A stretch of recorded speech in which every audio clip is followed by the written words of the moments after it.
ভাই 250 গ্রাম মাংস দেন দিহি। 250 গ্রাম মাংস বেচি না আপা। দেন না ভাই, কেমন করেন কে?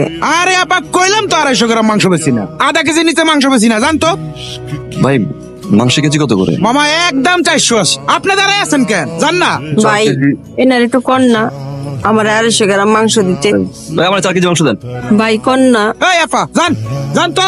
এই বেটা এই খেদাবি কইতে ভাই, যত সব। কি হইছে? আর 250 গ্রাম মাংস চাইতেছে। এই আপনি জান, পকেটে টাকা নাই, আইছে আবার মাংস খাইতে। ওনারা তো খুচরা 250 গ্রাম মাংস বিক্রি করে না, আপনি 250 গ্রাম মাংস দিয়ে কি করবেন?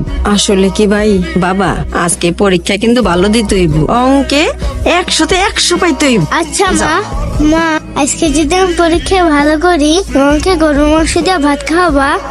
পোলাটার ছোটবেলাতে বাপ নাই, জীবনে অনেক কিছু চাইছে কিন্তু তার কোনোদিন কোনো চাওয়া পূরণ করতে পারি নাই। আইজো মনে পারলাম না ভাই।